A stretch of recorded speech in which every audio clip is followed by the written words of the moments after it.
Real VC, a podcast all about Ventura County real estate. My name is Reed Fish. I'm your host and the CEO of Upmarket Media. And oh my God, what a wonderful day. Here co-hosting today is Katie Connolly, Ventura County Realtor Extraordinaire, and the VCCAR Realtor of the Year for 2022. Katie, that is quite the honor. I feel honored that you're actually sitting here talking to me live in person. How do you get to be Realtor of the Year? What does that whole thing entail? I'm just so impressed. Thank you. That was such a kind intro. I appreciate it. So Realtor of the Year it's a unique award. It's a little different than we see the best of Ventura County and all those kind of things, which are essentially a popularity contest, which is good. Right. The Realtor of the Year, there's a small group of past Realtors of the Year that get together. They look at us as a community, a Realtor community, and really decide who embodies the Realtor brand. Okay.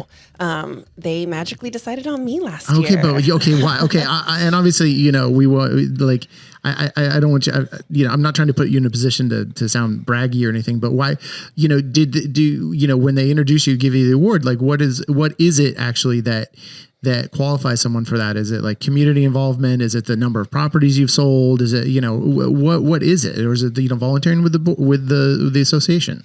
I think it's really a balance of all of those things. So really that work-life balance, being involved in the community, being involved in our real estate community, doing things, obviously legally, ethically, honestly. Right. Having a good reputation among your peers. Not breaking the rules. That's right. a minimum qualification.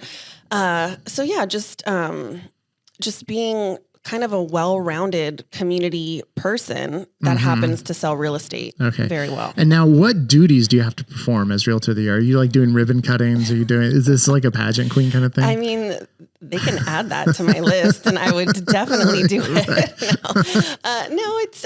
It's just very ceremonial, and next year I'll get to pass the torch to somebody and then be on the deciding committee, which is exciting. Oh yeah. Well, that's really fun. And so are you pretty active with like the association? I mean, you're like, I know, as Mark and I, my business partner, have been out over the last year, really trying to do more of these in-person events now that they've come back kind of after the COVID stuff. I see you all the time. And, and that's how I got to know you, is actually because, and the spoiler alert, you're actually, I think for our first guest, you are actually not a client of ours. So I'm working on it. I'm working on it. Yeah. and so I don't know you that way. I just kind of know you from these networking things. And so, you are at those, but then, what else are you kind of doing in the realtor community? So as you mentioned, I do volunteer for our board a lot. As the title of director, I know a lot of people are confused on what that is. I'm not a staff member. We have an amazing staff here. We're volunteers, right. And we're representatives, as like reps of the realtor community, right. To protect this industry and do all that kind of fun stuff. So it is important that I'm out there shaking hands with not only clients that, that's how I make money. Yeah, sure. But shaking hands with realtors and really getting to know them. And that benefits my business as well. The more people you know. Yeah, well, that's what we've been talking about on this podcast a bit, now that we're a few episodes in. That has come up every single time, is kind of, doing these networking things with your fellow realtors. And that, maybe counterintuitively, but, because you're like, well, I'm not talking to potential clients, but that is a good way to grow your business and to develop your reputation within the industry. Because then I think people then will, if they see you as an ethical, likable person, then you're someone they're going to work with. And, they like answer their phone when you call. So that's important. Right. That's huge. Getting every realtor I ever see is just always answering their damn phone. So there's some realtors who don't actually answer your calls. Yeah. And we'll just assume that hopefully they're on the other line, but you never know. So yeah, we are on our phones a lot. So yes, I've noticed. I've noticed. Well, and then they're on their phone with us a lot too. So that's true. Yeah, it is. As you were saying, it's an interesting business in that we have to collaborate with our competition, essentially. Right. Yes, exactly. No, I've often thought that this is just a little weird. So do lawyers like hang out with each other? I don't know. Yeah, I think so. Yeah. I mean, they can. Yeah. Have you ever been to a lawyer hangout? It's boring. It's really, really terrible. I don't recommend that. So as you do that, as you're kind of networking with realtors and doing stuff with the association, do you think that kind of takes your eye off the prize in a way? Because, ultimately you are still have to connect with actual people who will buy and sell houses with you. And, or is this just something as the market has kind of shifted over the last, 6 months or year, now there's a little more time for that kind of stuff? I mean, can it be a distraction? Sometimes I feel like for upmarket media, I can get distracted by all the marketing stuff. And then we're like, oh no, we actually have to do the work. Yeah. I mean, I live and breathe by my calendar. So it's important to surround yourself with successful people. Right. So being at these mixers and events, there's definitely going to be people there that are more successful than me. And then as a true leader at heart, I love to encourage and build others up. So people ask me questions about how I got into this business and et cetera, et cetera. Mm-hmm. And so it's not, it doesn't distract from my business because obviously if I have something else to do, I'm going to do that. Right. Yeah. Drink wine on a Wednesday or go sell a house? I think I'd rather sell a house. Yeah. I don't know. I guess then you could afford a lot better wine if you go sell that house. Right. So you just said that you're a natural born, did you say a natural born leader? I don't know if I threw born in there, but you're a naturalized leader. So then, and I find that interesting that you said that in the context of like helping other people come up and helping other people. Right. So that's, and I notice you are on the board for the association. So, it's kind of something you're trying to cultivate for yourself and help the larger community. Yeah. And it's not in a selfish way. I mean, I don't mean to say that. Yeah. And then, I mean, the more that I learn by being involved, that gets trickled down to my clients, obviously. So when there's legal changes or administrative change, whatever the changes may be, it's going to be at the top of my brain because I'm deeply involved with some really smart people. Right. Well, there you go. That is not the end game, but there is actually a reason to do that other than just to feel good about yourself. It does serve your clients. Yeah. Katie, that's very smart. Oh, thank you. Yeah. Well, so as like a leader and as like a very smart person, apparently, like where do you think the market is going? I've been asking this every time because, it's just been this weird year. And so I think everyone's a little on edge. And so can you reassure me? So this is the best question because anytime anywhere, I mean, if I'm at a barbecue or if I'm at dinner, somebody's going to find out that I'm in real estate and they're like, what's going on with the market? And it's been the same question for the 10 years that I've been in this business. People ask you. And I always say, if I could predict the market, I'd be a millionaire and so would you. Right. Right. Like, that's like the definition of market is it's based on, these kind of fluid things that happen in the world. Right. Like none of us could have predicted a housing boom during a global pandemic. We thought the opposite. Of course. Yeah. Like it makes no sense. Yes. In retrospect, it kind of makes sense. I can see the forces that made that happen. But at the moment, I remember it's like, well, it's going to be busy for 2 weeks. And then, so it ended up for like 10 months. I was just like taking every shoot possible because you're like, well, this is ending tomorrow. Yeah. We're not going to have anything. Right. Yeah. And so if somebody was like, oh, you'll be fine. People are going to be at home. They're going to be on their computers and want to buy houses. I'm like, no, they're terrified to go out of their house. And that wasn't the case. Right. So nobody knows anything. No. But what's your gut feeling?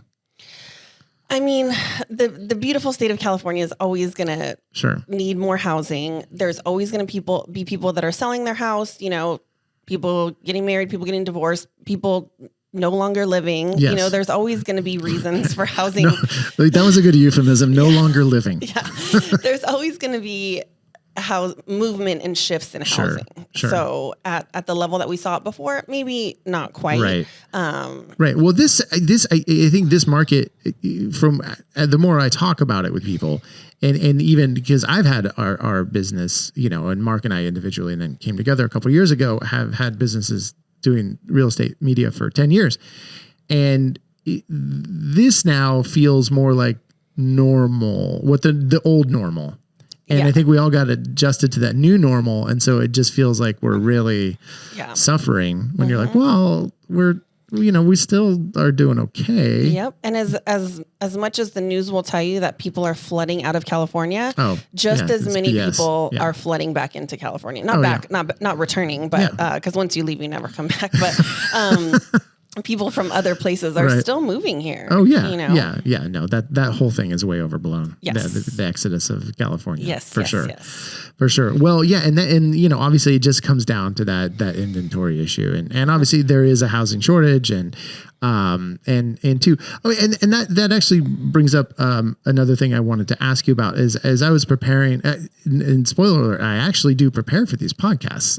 You know, you may not be able to tell, but I do. So in my researching, which was looking at your Instagram, I noticed that you are on some sort of council in Oxnard, but which I do want to talk about actually more in depth later.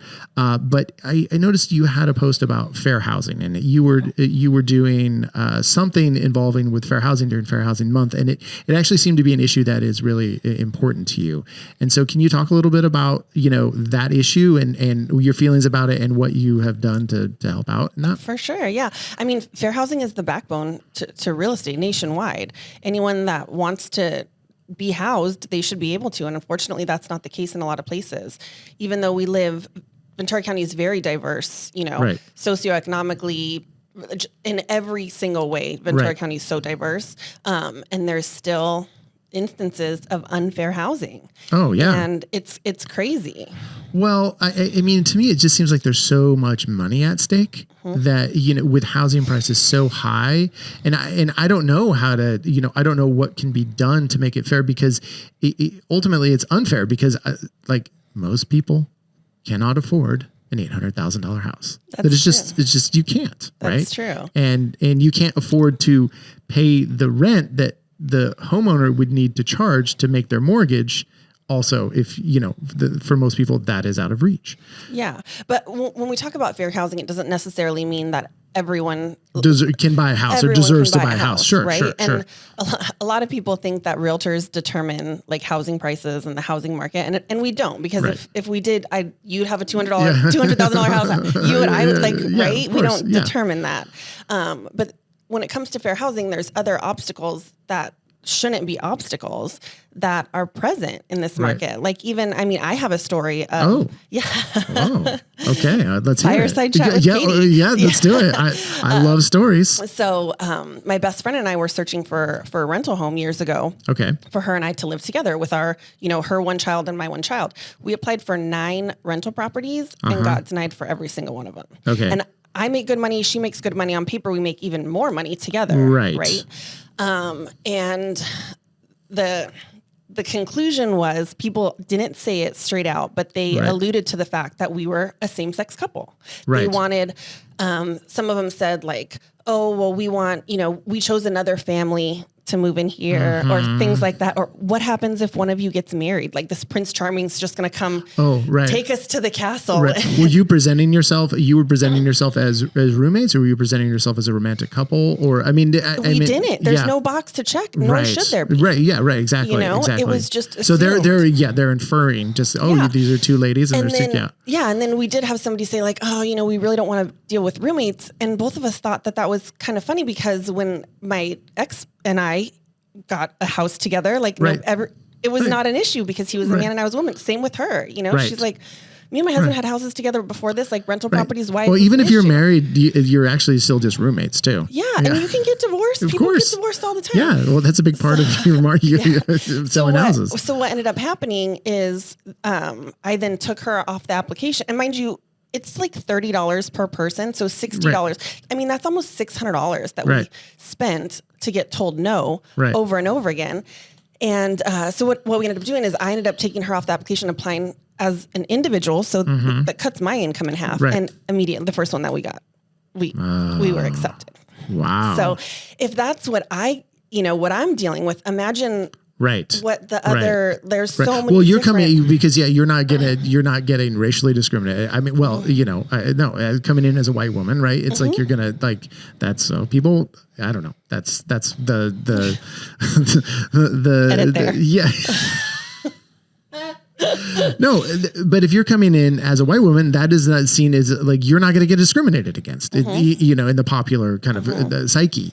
So, But there was still that stigma though, that some man, like I said, was going to come and rescue us and leave the other one high and dry. Right. When that happens in marriages all the time, but a landlord's not going to say, hey, what if you guys decide to split up? What are we going to do? Like, that's none of their business. Well, so then what can, and obviously there are strong laws in California about, discriminatory policies for housing and all that, but how like, when you're saying it is Fair Housing Month, I mean, what are some of the things that you've done or that other people in your industry can do to make sure that those are followed? And I guess part of that question is like, so much of that is dealing with rentals, right? And a lot of realtors don't deal with rentals that much. But I know probably that still goes for housing sales too. So of what course. can you guys do? Yeah. We could talk forever about this. Okay. In housing sales, there's the seller ultimately, looks at all of the offers and decides who they want to go with. It should be based on numbers, but what if they have some sort of bias when it comes to a name or something like that? Like, we hear stuff like that. We're sitting at the table and we hear stuff like that. And I'm like, it's 2023. It baffles me that this is like, not now, but still something that is an issue that we're fighting for. But so when an offer comes in and I guess we can just treat me like the greenest realtor ever, because I've never done a transaction. You haven't even passed your exam. Yeah, no, I know. I haven't even studied for it. The homeowner does not see the names of the people who submit the offer, or do they? No, they see the full contract. It's a big, long contract. We want to make sure so they see the names. So so if you have a Hispanic name or something else, you could do, like, it could just be this unconscious thing within the homeowner to discriminate against that person, and especially when, choosing against an application that has a name that they're more comfortable with. Well, I have another story. Okay. I should have asked my client before sharing this, but I'll be as vague as I can. And who knows if they watch your podcast or not? Yeah, probably not. It's more geared for realtors. I sold an interracial couple a house a while back, and it was a new construction, so it's even more paperwork than we deal with. And they get to the final documents, and they have a very ambiguous last name, Sure. And the wife was like, "Yeah, Katie, she's like, there's some stuff that was wrong on that final paperwork. Did you put it together?" I'm like, "No, the company did whatever. What was up?" And she's like, "Well, they had me listed as a white woman." And she's like, and I'm obviously not white. And I said, okay, well, have them change it. Like, and she's like, but why? She's like, is it because they saw my husband and assume this? Is it because they saw my last name and assume this? Was it an error? Or is this like systematic racism when it comes to, who she is? And I said, we could have this conversation for hours. Well, clearly it's systematic bias. I don't know if it's racism, but it's definitely bias, right? Yeah. And is somebody in that neighborhood like, want their statistics to be a certain way. Like, once you start thinking, you can really spiral, and it's really sad. Right. Or is it just a mistake? And then we're like, okay, but mistakes have been happening for right. Why does the same mistake happen over and over again, and there's not mistakes on the other one? Yeah. But what can be done? So I guess to get into it, then what can you do as a realtor to combat that? Follow the law. Number one. Right. And you too could be Realtor of the Year like Katie. Yeah, it's as easy as that. It's be kind. Fair housing is a human right. It's not a political affiliation. I'm not, saying this because I think one way or the other. It's a human right that humans should have the right to housing, regardless of where their family came from or what their gender identity is, any of those things. Right. Right. So that it's follow the law, but is there anything else? Like in your advocacy role, are you just kind of, that you're just advocating to follow the law, or are there other ways, or are there other, how can realtors educate themselves? I believe you said you just took a recently Allied certified course. Okay. Yeah. Can you explain what that is? Because I think that the LGBTQ plus community also plays into the fair housing stuff, right? Obviously, as you just as alluded to by your story. Just hearing people's stories. And it was a online Zoom, certification for a day or two. I forget how long it was. And it was people from all over the U.S., realtors from all over the U.S. that were getting this information. So hearing stories and sharing those stories and talking about how we do our business. You know, if you came to me and Katie, I want to sell my house, but I want to sell it to somebody that looks and acts just like me. Right. I'd say, okay, Reed, let's think of this a little differently. What's your real goal here? Your real goal is to make money and to provide for your family. So let's stick to that. Right. And I'll take care of you and net you the most money that I possibly can. Right. You know, and we're going to follow the law, and I'm not going to get you sued. Right. Well, but I can see, you know, I don't know. It's just so tricky because, and especially with how divided, like, of course, our politics are and everything. Because I can see it if I'm a homeowner or I walk. Well, and that's, and it even just goes. I don't think it's that tricky. Well, no, but it just goes. It goes into staging even. Like, as I know, you know, we go into all these homes that are not staged, and all of a sudden you can tell the political affiliation of the homeowner by. They have this sign in their house, or a picture with that. You know, political affiliation isn't a protected class. So. Yeah, well, I know, but I think, but it does go into that of where you're like, you know, I think we want this to appeal to, you know, everybody, right? You do. You want your house so to appeal let's to and not taking sides on it, just like maybe put that away. Mm-hmm. Yes, you know? I mean, sometimes some people are very religious and they have that in their home, and we say, hey, you know, would you feel comfortable taking these down? Right. We're going to make it look very ambiguous, very beautiful, and that you guys see that too. Well, yeah, and I think that goes into one of those things where it's like if you are a different religion than that person walking in there, it can make you feel uncomfortable in that home. Unless you love the house. Unless you love the house, yeah. So fair. Bottom line is fair housing is, like I said, it's a human right, and we shouldn't, you know, right. It should not be an issue at this point in the world. It's not a political affiliation, like I said. It's what we need to do. Yeah, and it does go back to hearing the stories and educating yourself, because I know whenever, you know, in anything, when we can attach a story to it, and especially if it's from someone who you can have some empathy for, that it does create that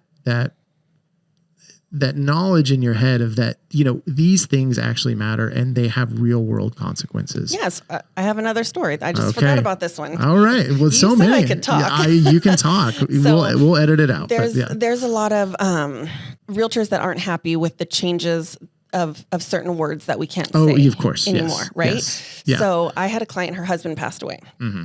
The last thing that she did was clean out his closet. Right. And it was very hard for her. I was there with her. Like, it was a really sad day, you know?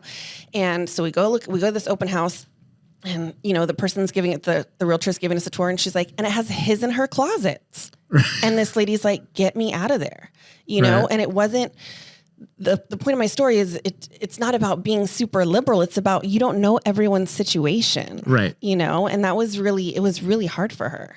Yeah. So that's why we don't use things like his and hers, because you don't know the situation. Of course. Yeah. And I know I've definitely heard realtors grumbling about that. Yes. And I can't say anything anymore. No. And I had one guy say, you know, look, I am the least racist person in the world, but I can't say master bedroom. And I was like, well, if you're the least racist person in the world, then it probably wouldn't be too hard to just change two words that you say. Mm-hmm. To exemplify the least racism that you ever, anyway. So, we shouldn't probably go down that rabbit hole, but I do think that is such a big thing and I do think it does get mocked right and left all the time, that sensitivity to language, but I do think it actually matters. And it probably, you know, to the majority of your clients, it might not matter, but I think it sets a good example and it does make everyone feel included, which I think is what in we my should house, have. I have my clothes closet and my shoes closet. Like, we don't call it his and hers. Like, there's just two closets, and one's for shoes and one's for clothes. That's how you should describe all those dual closets now. So here's the shoes closet and here's the clothes closet. Yeah. Okay, Katie. Let's take a break. Okay. Yeah, I think we need a break after all that. So we're going to come back. We're going to do our social media sidebar, and then we're going to talk about marketing. I think we have a kind of a different angle on marketing that we're going to talk about. And then, oh man, Katie teased me on it. She's got 2 action items. So we're going to have 3 action items at the end of the show. Simple things you can do to grow your business. We'll be back in just a sec.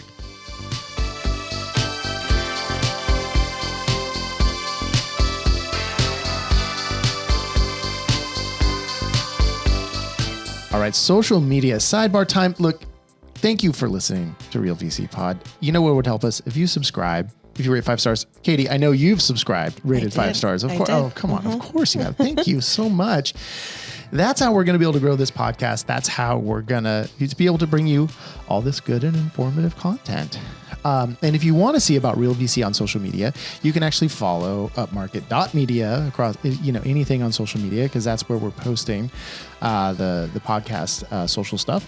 And then, we also have our YouTube channel. So if you want to see this exciting conference room at VCCAR, where we're recording, and you can see Katie and I sitting across from each other, sweating in the glass room that we're in right now. You can check that out on YouTube on our Upmarket Media channel. We have one dedicated to the podcast. And then, so Katie, social media, where can we find you? So on Facebook, you can just search Katie Connolly. You'll find me. Oxnard, California. Perfect. Katie0024 on Instagram. I just joined Threads. Okay, so of course. My Threads is exactly the same, Katie0024. And then LinkedIn. I mean, LinkedIn's always a good professional, really a full, almost my resume on all the cool stuff. My team is on me to get the LinkedIn going for myself. We have our Upmarket Media LinkedIn, so I got to do that. I really do. I've always shied away because I'm always I'm a creative, not a business person. Yeah. Then offsource it. Hire somebody.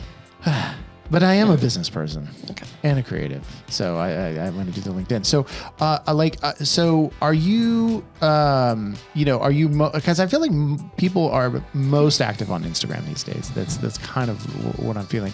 Do you feel like you're getting any business from your social media? I do. Oh, actually. You do? Yes. Okay, thank you. Okay, finally. And my social media isn't that great. There's way better content producers out there than myself, obviously. But my first friend from junior high reached out to me on Instagram. She's like, "Hey, Katie, my husband and I found this house. Can you help us?" I said, "Sure." And she's like, "Here's the address." And right. So it was great because she bought an amazing house right before COVID. And so she calls, she's like, "Katie, oh my God, I'm so glad we bought that house. We're stuck at home now. Like, this is amazing." And we reconnected, after 20 plus years of not seeing each other. Our kids are the same age. So our kids got to get to know each other. It was cool. Yeah. Oh, yeah. Hey, so there you go. All that time you put into Instagram, it paid off in a big way. But and you're doing content, I was looking at your Instagram last night. I mean, it's a lot of family stuff. It is definitely work too. So you're really balancing those two things together. Yeah. So do you feel like you have a strategy though? No, I need one. Yeah. Yeah. Isn't that what everyone is getting drilled from everybody? It's like, you got, everyone worth their salt, advising realtors is like, you got to have a social media strategy. Yeah. But I mean, we see it with the rise of influencers. We almost kind of get like somebody else is selling something again, so there's, I could treat it like a Super Bowl commercial, or I can be authentically myself. Yeah, I think authenticity, is the key, and we've talked about it on here already a lot. But I do think when you see that, you see other people who are really good at social media, and they are doing that stuff that is a little more influencery. To me, I feel I personally can get intimidated by that. I'm like, well, I'm not going to be able to do that. I mean, I have a media company, and I'm like, well, God, we gotta do, because I know how much work it is, and then you're like, and they're doing it. Well, why should I do it? But that is actually defeatist thinking. Yeah. We need to kind of push past that, and kind of have that social media strategy, and have that one that is authentic to you. Yes, agreed. Yeah. So are you working on that? I mean, are you developing a strategy? I want to hear what you're thinking. Yeah. We're so blessed to be in the age of the internet. I can probably go home after this and search quarter 3 and 4 social media strategy for realtors, and it's going to give me great ideas. Right. Yes. Just ask ChatGPT. What should you do for your social media? Yeah. So, all right. Well, then implement it. Okay. Yeah, we'll do that. Okay. Well, I guess, definitely go give Katie a follow, because she puts a lot of thought into her social media. Well, and it's one of those things too, just on my phone so much that it's just nice to not Like have it sometimes. Like when I go and look at houses and I'm engaging with my clients, or I'm on broker tour engaging with other agents, my phone is in my purse and I'm like, oh man. Well, I should have taken a video. Right. You know? Well, we have to balance that because, so much of, and I know even just with any kind of a relationship you have with a spouse or friends or whatever, the phone gets in the way of that so much. And the more that we are trying to create that content, then you're just putting on a show and you're not connecting with those people that are actually around you. And so we do have to watch out for that, which is probably why it's a good idea to have someone on your team who can do social media. That's and, true. You can probably, not everyone is going to be able to afford a social media person, but maybe, get a group of people at your brokerage together and, share a social media person, everyone pays a little bit and get some content. And I know that I really excel at like shaking hands and talking to people face to face. Right. So there's only 24 hours in a day, but you know, if I'm spending time doing that, I know I'm going to be more successful at that. There's no substitute for the in-person stuff. And the social media stuff does come more naturally to some people, and not everyone is just going to be that person, but I think we all need to figure out how to utilize. I think you have to utilize social media because it just on the bare minimum that someone is going to Google you, and then you want those things to show up. Yeah. And it doesn't have to be the most active. I mean, just post occasionally, but it just needs to drive home the fact that you are a realtor and that you exist in this world and you actually do business. Another thing that I do on social media that's totally genuine, and I love that your realtor listeners can steal this idea all day. But when my friends are, old friends, new friends, past clients, whatever, will post something and I'll see like their staircase in the background or their kitchen. I'm like, did you redo your kitchen? Like and it's coming from my heart because I'm like, I should be paying attention to their kid, bouncing off the walls or whatever's happening. But I seriously notice those things. Or I'm like, oh my gosh, send me a picture of what XYZ, your backyard, your new pool, all these cool things that I notice. Right. Well, and that's a great way to, as we've talked about, have that engagement with your clients on social media is, so much of it is like not just posting your own stuff, but by engaging with your clients and your friends stuff. And then if you do make it about the house, it does reinforce very subtly that, oh, Katie, she's just focused on houses. Yeah, Katie loves houses. She lives and breathes real estate. Yeah. Yeah. All right. Yes. Okay, good tip, Katie. Thank you. All right, we'll have more good tips from Katie in just a minute.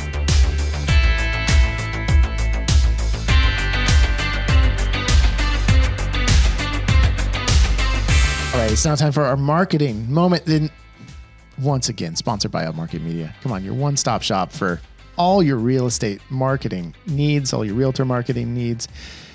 Katie is going to have a really good review of us after she finally uses us on an upcoming listing. So, but you can check out our website, upmarket.media, and you can actually download our app. We have an app, Upmarket Media app, where you can actually order anything you want from us. And once you have your shoots done, you can access everything from your phone. So you can go and download individual photos from our app to your phone, which is amazing because that whole thing, like we just talked about on social media of, you need to post stuff. Well, how do you get the damn photos from your computer to your phone? That can be a hurdle that so many of us, myself included, why isn't the airdrop working? I can't get this so you can download it right from the app, upload it right to Instagram. There you go. Boom. That's amazing. Upmarket.media. It is amazing. Yes. Yeah. We pay good money for that. So, I hope people are utilizing it. Okay. So Katie, we're talking about marketing, and here's the angle I want to take with you because I apologize because earlier I think I asked you, how are you involved in the community, and you were on the VCCAR board, and then we just got off on tangents and didn't talk about the other stuff you're involved in. But I do want to focus on this. Is your community involvement kind of as a realtor, but in not a real estate capacity, which is the Oxnard. What are you? You're on the Oxnard City Planning Commission. City Planning Commission. Yes. Yes. So the Planning Commission handles all things land use. There's so many things. So it's kind of it's natural that there would be a realtor, of one of the 7 of us. There was a little bit of pushback originally when I got appointed. So it's an appointed position, not an elected position. Yeah, appointed. Okay. I was appointed by my council member, and somebody was like, is this a conflict of interest? Sure. Because, and then, the legal team was like, no, it's common to have a realtor on the planning commission. We wouldn't want to have more than one because we want diverse voices across the board. Right. And we don't deal with too much housing stuff, honestly. Yeah. A lot of, a lot of coffee shops, a lot of, Right. Well, yeah. I mean, the city of Oxnard, we have cannabis retailers that we talk about. So yeah, it's interesting stuff, and not too much housing. And if there was a conflict, obviously I would just recuse myself. So. Right. You always with the ethics. I mean, I don't want to get sued or go to jail. Of also, course. Yeah, right. Self-preservation a little bit. Yeah. Okay, so,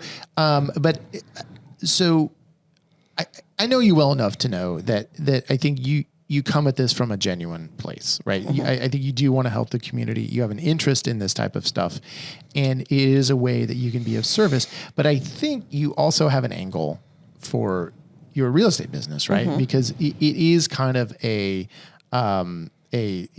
not super high profile, but it is a little bit high. It does heighten your profile in your community, right? I mean, we're on YouTube too. You can watch the city meetings. I will subscribe to that for sure. Coming up. Yeah. Yeah. No, it's, it's interesting because we do, like I say, we have a very diverse panel. There's 7 of us that sit on the planning commission. And I'm in the community all day. Like I drive from this side of town to this side of town. I know the traffic times. I know different routes to get to places. I know which Starbucks I like to go to because it's easy to get in and out and get on the freeway. So in having these conversations in that room, I bring my perspective. Everyone else brings their perspective, and it's good for the community. So to go back on what you said, one of my principles and beliefs has always been giving for the sake of giving. So I am there to serve the community. Right. And I enjoy it, and I learn a ton. I'm sure there's some, it's helped my Googleability that I'm on a .gov site with my name, but I didn't know that getting into it, you know, so. Right. But it can't do anything but help your business, I feel like, because it does, because you are seen as someone who is, I mean, in a way, I do think city government, because all anyone wants to do is bitch and complain, that if you are actually out there doing it, you are like a saint, and it is giving for the sake of giving. And maybe you get a $200 a month stipend. I don't even know. No, it's 100%, like it's 100% volunteer. And it's actually even the opposite. Like if you lived and voted in the same city that I served for and gave me a Christmas present, I would then have to report it to the city. So it's the opposite of how other political institutions work. So it's interesting. If I knew now what I knew going into it, I'm not sure I would sign up for it. It's a lot of work. I Google a lot of words. It's a lot of legal jargon that I've never been familiar with. Right. And it's a lot of reading. Well, how long have you been doing that? 3.5 years. So my appointment's up next year, 2024. Okay. Yeah. And so then can you get reappointed? Sure. Yeah. Okay. Yeah. So, and when you first got that, did you lobby for that? I mean, were you just kind of plucked out of obscurity, or how did you go about getting that? If someone else wants to follow in your footsteps? Yeah, it's funny because it was during the global pandemic, like I had all this time on my hands. I had finished Netflix, and just finished it. Yeah. I volunteered for so many things. So a good friend of mine had run for mayor in the past, and then he was on the planning commission. And I said, so proud of. I messaged him on social media. There you go. So proud of what you're doing. I would love to get more involved. That's all it took. He called his there was an opening, called the council member, sent her my, my calls. There's a chump out there. One. We got one. That's basically what happened. But it's cool. Well, and that is the thing, right? Because there can be a scarcity of people who do want to volunteer in those positions, especially when you're getting in those government things, because those meetings are arduous. I mean, they're long and kind of boring, from my perspective, kind of boring. Yeah.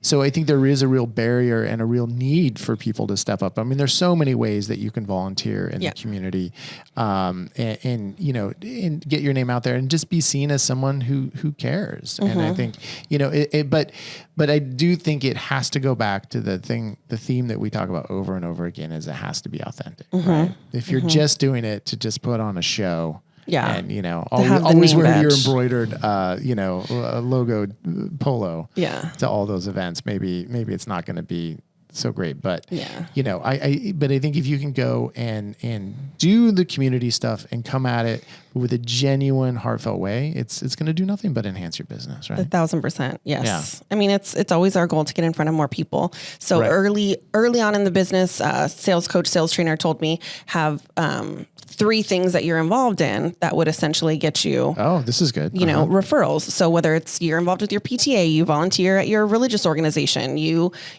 put flags along your street for holiday, whatever it may be, but have 3 really diverse things that you're involved in outside of real estate to help grow your business. So yeah, that's really good advice. Yes. That's going to be my action item. Okay. No, I'm just kidding. Well then, so you have that, let's talk a little bit about more kind of conventional marketing. What else are you doing for marketing, or, what have you found to be successful for you? So I am very lucky to have a full-time marketing director, creative director, whatever we want to call her. She's a genius of all geniuses. Okay. Like I just email her. I should show you a picture of what I drew for her to create and then what she actually created. She's amazing. I kind of went back to print marketing, the beginning of the year. Yeah. All my title rep friends are like farming. And I'm like, that's old school. And I said, okay, no, I'll commit to doing my street. My street has a beginning, an end. We have about 200 houses. I can walk it. I can mail it. It's a manageable little street. So I committed to doing print marketing once a month to my little farm, and then to all my past clients, and it's an item of value. It's talking about, summer recipes and then what's going on in the market. And it's beautiful. It's, I mean, I do it. My marketing person creates it, but I stick my stickers, I stick the stamps. I always stick a little friendly sticker on there. And my clients, especially my past clients, will text or email me, oh my gosh, this is so fun. Thank you for the Dodger schedule. Thank you for the fair schedule, stuff like that. So, it just keeps you relevant. And has it been effective with your street? I mean, okay, with the past clients, right? It's always good to do that because it keeps you top of mind, and you get that. They had the Dodger schedule. That's thanks, Katie. But what about these people you don't know? So I have had success with that. So one of my friends came over to the house a while back. She knocked on the wrong door, and the neighbor she's like, "Is Katie here?" And the neighbor's like, "I think you have the wrong house." And she's like describing me, and they were like, "Oh, the realtor. She lives in that house." Oh, nice. And they're like, "We get her stuff all the time." And so I don't know their name. I mean, I could look up their address and figure out their name, but it was cool. And then, for Halloween, I sat out in the front and gave out candy, and people were like, "You're the girl. We get your stuff. We don't want to sell our house, but we get your stuff. Like, thank you so much." Oh, that's good. That's good. It's the long game. It is the long game. Mm-hmm. Yeah. Wow. So, and I'm a tree hugger, paper saver. So it was hard for me to really dive into print marketing, and stamps are 67 cents each, in case you didn't know that. I did not know that. Yeah, it's crazy. Yeah. But no, we get so much junk mail. And like I said, we talked earlier, we stare at our screens so much. It's nice to get something in the mail that's like, oh, this is cool. I forgot the fair was coming. Right. Right. Well, I remember, in the last episode, which was a great episode, I do want to say with Magda, she talked about how, when she's having these luxury open houses that she's sending out to all the neighborhood, like luxury, wedding style invitations. And you're like, well, that makes you stand out in this marketplace because so many people have abandoned print marketing because there is that per, the per touched cost that you have. And especially if you're going to commit to doing it once a month for a year, I mean, that's it's a few $1,000 there that you're committing to it. So you feel like you need to get a deal to make that pay off. Yeah.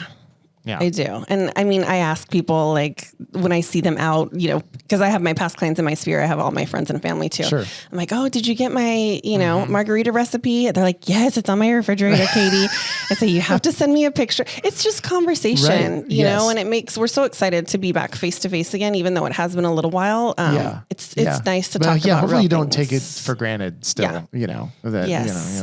Yes. Yeah. So, all right. Well, so then print. But you're not really doing marketing through social media. So it's print. But then are you doing ads, or is it really just the direct mail stuff?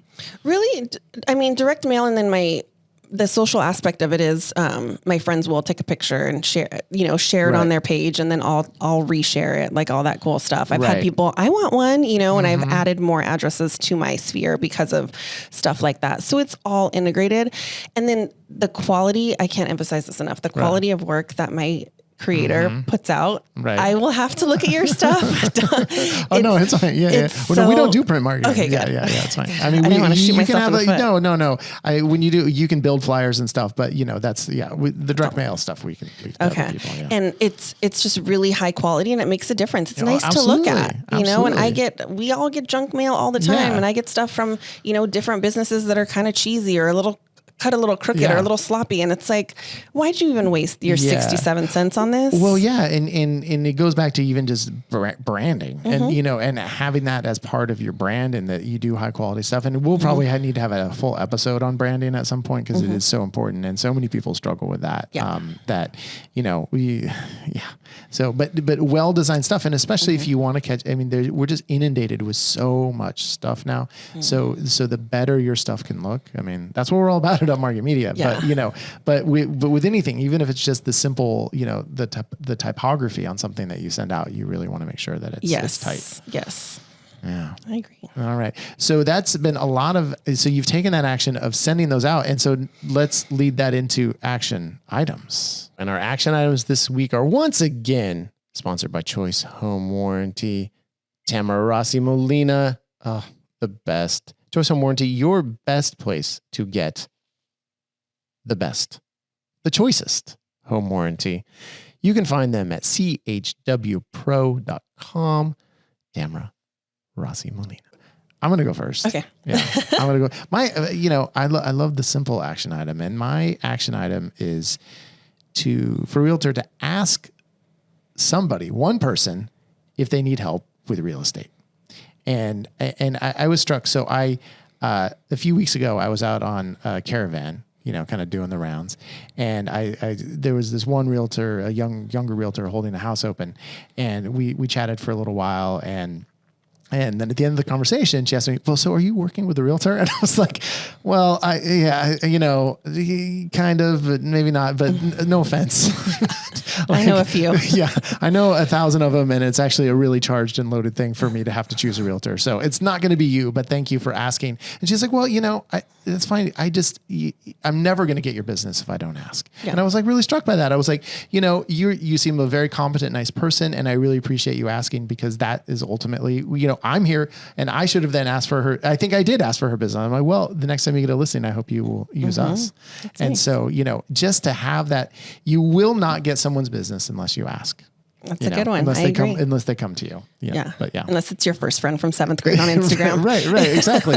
That is the one way to do it. Yeah. So simple action item. Just ask one person this week. And even if they say no, then it just makes that the next time you ask someone that much easier.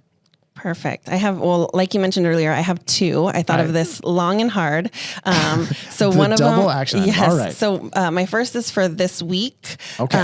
When we talked about my involvement with the city, it's so funny because Oxnard's such a huge city, and people think that I just have the city memorized and I know like every project that's going on and what's going on where. I do not. And I tell everyone the same thing. I say, email your council member. And they say, I don't even know who my council member is. So my challenge to everyone, not just in the city of Oxnard, but wherever you are, maybe in LA, it would be a little more challenging. Right. We're Ventura County. But here in Ventura County, I want you to Google, how do I find my council member in the city of Ojai or wherever you may be. Yeah. It will tell you, and then follow them on social media or send them an email. Say, hey, I'm Reed Fish. I'm in your district. Wanted to reach out and see what you think what your plans for the city are. I live in unincorporated Ventura County. So then you would contact the county. I knew you were going to say that too. But and that's how you get to know, what's going on when there's like community events and things that are going on in your community. These council members post it. So follow them on social media. And so what should I say? If I'm going to email them, what should I say? Is this like, am I asking, how can I be more involved in the community? Or you can do that. Yeah. Or what's in a nutshell, what's the plan for the city or the county in the next 10 years? Anything like that, because they get so inundated with all the negative. I can't believe you put another stoplight. Yeah. Well, it's thankless, right? That was the other thing I kind of wanted to touch on. You do that work and it's probably pretty damn thankless because everyone always just bitches about everything. Yeah. So, and it's good people to know. So, and then, I mean, I ask people all the time, who's your council member? And they don't know what district they're in and they don't even know how to find it. And you can type it into Google. So that's my first one to do this week. Okay. All right. That's I'm very excited for listeners, all of you guys. please chime in once you've done it. Yes. And then the second is, for the last 2 quarters of the year. Okay. I'd like you guys to choose a community, project or anything that you'd like to become involved with and just volunteer with them somehow. I was at an event on Sunday for Mission Fish. It was a fun event, but it's a charitable organization. And I was like, I mean, not like I don't have enough on my plate already, but I was like, I want to volunteer for you guys. Like, what can I do? And they're like, this is amazing. So there's so many things, little or big. A lot of realtors think that they need to get involved with Habitat or these huge organizations, but you don't. You can donate blood. There's a blood shortage right now. But just choose something. If it's you don't have kids and your niece and nephew are on a sports team, like say, hey, I'll bring your flyer to the office and I'll help you sell cookies. Call me every year. Right. But, well, and remember, there's all the classic service clubs that you can be a part of. The Lions Club is doing something cool in Oxnard pretty soon. Yeah. I mean, there's just so many. I mean, there's so much need out there, right? And so. But choose one and really and just get involved with them. And it sounds like a lot, but it's not. Most organizations put on maybe an annual event. It's not too, not too hard. Okay. Yeah. And then now, I think was that a big ask? No. I don't think it's a big ask, but I do want to make one point about it, and I want to see if this is true. It will make you feel good too, because we always talk about expanding our business, but you also want to feel good, and feel like you're helping. Yep. And you'll meet people and you'll have things to talk about with your friends, this is what I'm doing. It's cool rather than sitting and complaining about your day or whatever people talk about these days. Yeah. Yeah. Because we can focus so much on business, but our own like mental health and our own self-worth and our worth in our community, I think are things that are important too. And that we should want to touch on. So, yep. That's what's really important. I mean, the media likes to talk about all the big crazy things that we can't control, but we can control lots of stuff here and we can help people. Katie, come on. How nice. Thank you so much for being here. Let's do it again sometime. Thank you for having me. Of course. I'm so excited to do it. The reigning realtor of the year, Katie Connolly. Thank you. And thank you everyone for listening. We really appreciate it. Thank you. Real VC is a production of Upmarket Studios. This episode was produced by Chelsea Froelich and edited by Bethany Diedrich. We'll be back shortly with a brand new episode. But in the meantime, we hope that all your transactions will be smooth. Thank you for everything.